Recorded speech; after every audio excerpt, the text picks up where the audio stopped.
So friends, आज की इस वीडियो के अंदर हम लोग बात कर रहे हैं पोटेंशियल डिफरेंस और सोर्स चार्ज के बीच के एक रिलेशन के बारे में। देखिए, हम लोग जानते हैं कि कोई भी चार्ज जो है, इलेक्ट्रोस्टैटिक चार्ज है, वो अपने आसपास एक इलेक्ट्रिक फील्ड बनाता है। ठीक है। और उस इलेक्ट्रिक फील्ड में हर जगह पर अपना अपना पोटेंशियल होता है। कहने का मतलब है, अगर मैं किसी भी जगह पे टेस्ट चार्ज रख देता हूँ तो वो उस वहाँ के पोटेंशियल के हिसाब से, वहाँ की इलेक्ट्रिक फील्ड के हिसाब से उसके ऊपर वर्क होगा। राइट। ये बात हम लोग जानते हैं। जैसे कि चार्ज के पास रख दोगे तो ज़्यादा वर्क होगा, तो यहाँ पे ज़्यादा पोटेंशियल है। चार्ज से थोड़ा दूर रखोगे तो कम वर्क होगा, क्योंकि यहाँ कम पोटेंशियल है, यहाँ पे कम इलेक्ट्रिक फील्ड है। ठीक है। ऐसे ही अगर मैं इस फील्ड के अंदर दो पॉइंट्स मान लेता हूँ, ठीक है, अगर एस और टी मान के चलते हैं हम लोग, तो इन दोनों के बीच में कुछ पोटेंशियल डिफरेंस होगा। ठीक है। तो अब मुझे ये देखना है कि इनके पोटेंशियल डिफरेंस और इस सोर्स चार्ज के बीच में क्या कोई रिलेशन है कि नहीं है। उस रिलेशन को हम लोग निकालना चाहते हैं। तो देखिए, बहुत इजी है, बड़ी आसानी से हम लोग इसको निकाल सकते हैं। इसके लिए हम लोग क्या करेंगे कि एक चार्ज कंसिडर करेंगे जो कि सोर्स चार्ज होगा, जो कि एक ही चार्ज है हमारे पास, पॉजिटिव मान के चलते हैं। उसकी इलेक्ट्रिक फील्ड हमेशा की तरफ बाहर की तरफ निकलती है। तो एक लाइन हमने पकड़ ली है, यानी कि उसकी इलेक्ट्रिक फील्ड की एक लाइन है जिसके अंदर हमने दो पॉइंट्स कंसिडर कर लिए हैं। पहला पॉइंट जो होगा वो एस होगा, जिसकी सोर्स चार्ज से डिस्टेंस होगी R1। दूसरा पॉइंट होगा वो टी होगा, जिसकी सोर्स चार्ज से जो डिस्टेंस होगी वो होगी R2। ठीक है।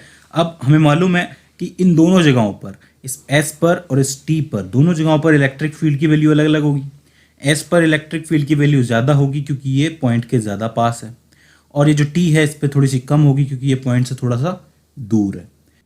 तो इसका मतलब इलेक्ट्रिक फील्ड की वैल्यू दोनों पॉइंट्स पर अलग अलग हो गई। लेकिन अगर मैं इन पॉइंट्स के ऊपर चार्ज रख दूँ, कोई भी टेस्ट चार्ज ला करके रख देता हूँ, तो दोनों पॉइंट्स पर लगने वाला फोर्स एक होगा कि अलग अलग होगा। भाई, हमें मालूम है कि जो फोर्स का फॉर्मूला होता है वो होता है एफ इज इक्वल्स टू में क्यू मल्टीप्लाई बाय ई, यानी कि टेस्ट चार्ज को उस इलेक्ट्रिक फील्ड से मल्टीप्लाई करते हैं। अब हम देख रहे हैं कि एस पर इस इलेक्ट्रिक फील्ड ई की वैल्यू अलग है, टी पर इस ई की वैल्यू अलग है।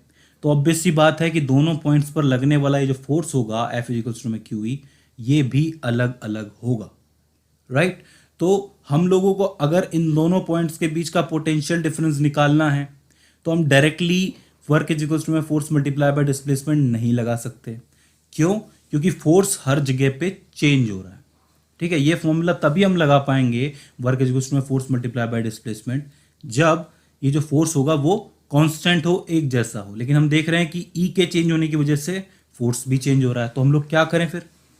हम लोगों को ऐसी सिचुएशन में एक दूसरा तरीका लगाना पड़ेगा, और वो दूसरा तरीका क्या है?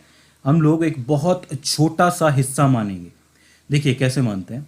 हम क्या करेंगे कि एस और टी के बीच में कोई भी एक पॉइंट मान लो, रैंडम पॉइंट यू मान के चलते हैं, जो कि सोर्स चार्ज से एक्स डिस्टेंस की दूरी पर है। अच्छा, अब इस यू के ऊपर इलेक्ट्रिक फील्ड की वैल्यू क्या होगी? भाई, ये जो हमारा सोर्स चार्ज है इसके ऊपर भी इलेक्ट्रिक फील्ड लगाएगा ना, तो उस पर ई की वैल्यू क्या होगी?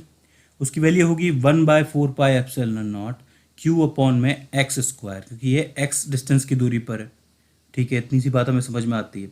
अब हम क्या करेंगे?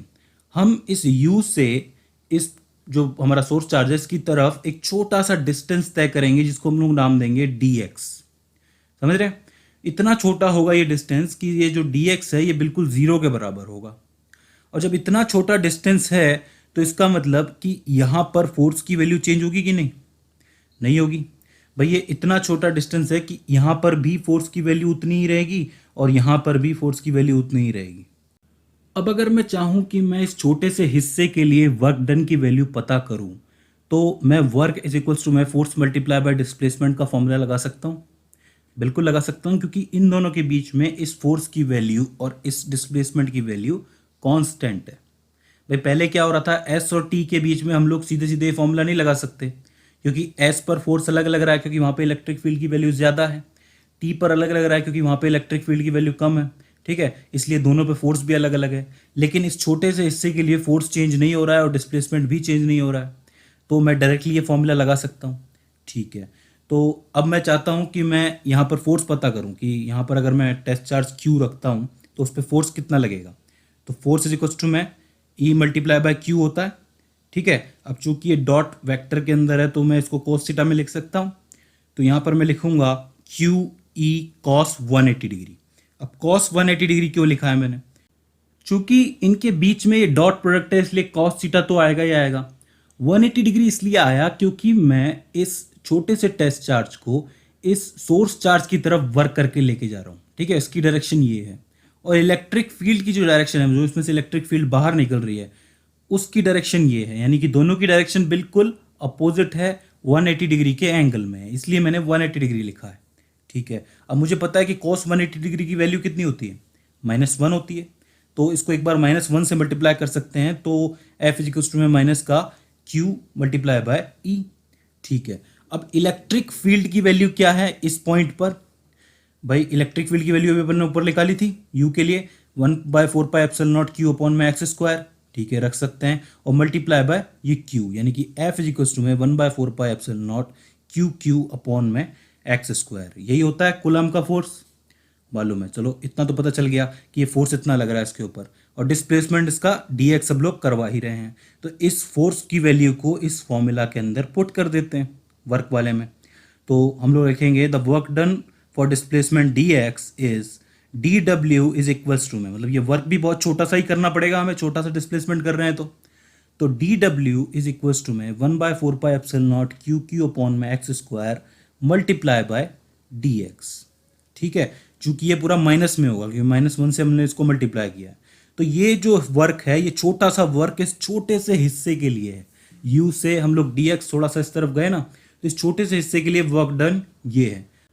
अब हम चाहते हैं कि हम लोग t से s तक के लिए पता करें कि टोटल वर्क डन कितना करना पड़ेगा जब एक चार्ज को हम लोग t पे रखेंगे और s तक लेके आएंगे, ठीक है। तो ऐसे छोटे छोटे वर्क्स को हम लोग डिवाइड कर सकते हैं और सारा पता करने के लिए इसका इंटीग्रेशन कर सकते हैं, तो बहुत इजी होगा। यहाँ पर लिमिट हम लोग लेंगे t से s तक की, तो WST भी कहा जा सकता है इसको, मतलब t से s तक WST इज इक्वल्स टू में इंटीग्रेशन में t से s अंदर आएगा माइनस में 1/4πε0 क्यू अपॉन में एक्स स्क्वायर dx, ठीक है।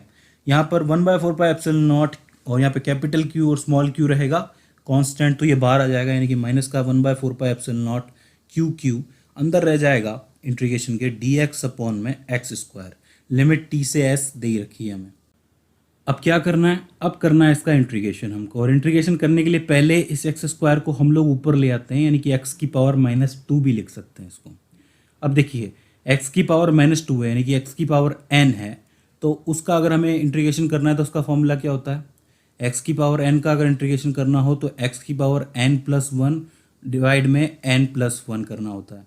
तो यहाँ पर जब आप लोग इस फॉर्मूले से सॉल्व करोगे तो यहाँ पर लिखेंगे WST इज इक्वल्स टू में माइनस का क्यू अपॉन में 4πε0, यहाँ पे रहेगा अंदर x की पावर -1 अपॉन में -1, यहाँ पे जो लिमिट होगी वो t से s रहेगी, ठीक है। इसका जब आप लोग सॉल्व करके देखोगे इस फॉर्मूले से तो यही निकलेगा।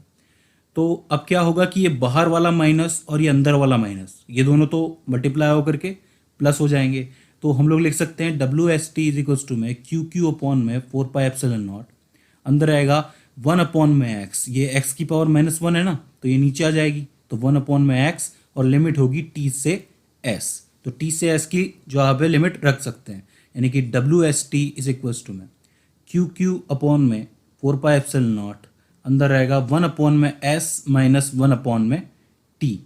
अब देखिए s तक की जो वैल्यू है वो क्या है, यानी कि इस s पॉइंट तक की वैल्यू है R1, इस t तक की वैल्यू है R2, तो s की जगह R1 रख सकते हैं और t की जगह R2 रख सकते हैं, तो रख दीजिए WST इज इक्वल्स टू में क्यू अपॉन में 4πε0, अंदर रहेगा 1 अपॉन में R1 माइनस 1 अपॉन में R2, यानी कि ये जो वर्क है वो एक टेस्ट चार्ज को यहाँ से इस T पॉइंट से S पॉइंट तक लाने में किया गया है, ठीक है। अब हम लोग जानना चाहते हैं कि पर यूनिट चार्ज पर किया हुआ वर्क कितना है। भाई बहुत सारे चार्जेस को अगर मैं T से S तक लेके आऊँगा तो ये वर्क करना पड़ेगा मुझे, तो अब मुझे पोटेंशियल निकालना है, तो पोटेंशियल क्या होता है, V इज इक्वल्स टू में वर्क अपॉन में टेस्ट चार्ज Q, तो हम लोग इसको अपॉन में रखेंगे तो यहाँ पर Q से Q कैंसिल आउट हो जाएगा, तो रह जाएगा Q अपॉन में 4πε0, यहाँ ब्रैकेट में 1 अपॉन में R1 माइनस 1 अपॉन में R2, ठीक है। तो इसको कहेंगे पोटेंशियल, यानी कि Vs minus VT is equals to में Q अपॉन में 4πε0, ब्रैकेट में रहेगा 1 अपॉन में R1 माइनस 1 अपॉन में R2। देखिए बहुत मुश्किल नहीं है, ये वर्क हमारा निकल के आया था, ठीक है। पोटेंशियल क्या होता है, यानी कि पर यूनिट चार्ज पर किया हुआ वर्क, तो V इज इक्वल्स में W/Q लिखा हम लोगों ने। यहाँ पे जो ये वाला Q था ये चला गया, बस ये कैंसिल हो गया, ठीक है। ये पोटेंशियल डिफरेंस हमारे सामने निकल गया है। यहाँ पे आप इसको देख भी सकते हो कि Vs है जो R1 की दूरी दिखा रहा है, यानी कि S पॉइंट से R1 की दूरी पर था ये वाला हमारा जो मेन चार्ज था। ये Vt जो है ये R2 दिखा रहा है, यानी कि ये जो T पॉइंट था ये हमारे सोर्स चार्ज से R2 की डिस्टेंस पर था, ठीक है। तो अब यहाँ पे आप लोग देख भी सकते हो कि ये पोटेंशियल डिफरेंस ये Vs माइनस Vt और ये जो हमारा सोर्स चार्ज Q था, इन दोनों के बीच का जो रिलेशन होगा वो कुछ ये निकल के आएगा। तब इस फॉर्मूले से आप लोग देख सकते हो कि आपको इसके अंदर बहुत हेल्प मिलेगी इस फॉर्मूले से, कि अगर आपको कोई भी टेस्ट चार्ज या फिर सोर्स चार्ज दे दे और उसकी इलेक्ट्रिक फील्ड बाहर निकल रही है और आपसे कोई कहे कि R1 डिस्टेंस पर एक पॉइंट है और R2 डिस्टेंस पे कोई पॉइंट है, दोनों के बीच का आप पोटेंशियल डिफरेंस निकाल के दिखाइए, तो आप इजीली कैलकुलेट कर सकते हो इस फॉर्मूले की मदद से, राइट। तो ये न्यूमेरिकल्स में भी काम आता है और वैसे भी कॉन्सेप्ट ये बहुत ज़्यादा आगे आपको काम आएगा। सो ये हो जाता है एक रिलेशन जो आपके सोर्स चार्ज और पोटेंशियल डिफरेंस के बीच में निकलता है। अब इसके आगे हमें किसी सिंगल पॉइंट से जो पोटेंशियल निकलता है वो देखना है, फिर जब चार्जेस मल्टीपल हो जाएंगे तब क्या पोटेंशियल निकलेगा वो देखना है, right. So friends, I hope आपको ये कॉन्सेप्ट समझ में आया होगा और ये डेरिवेशन समझ में आया होगा।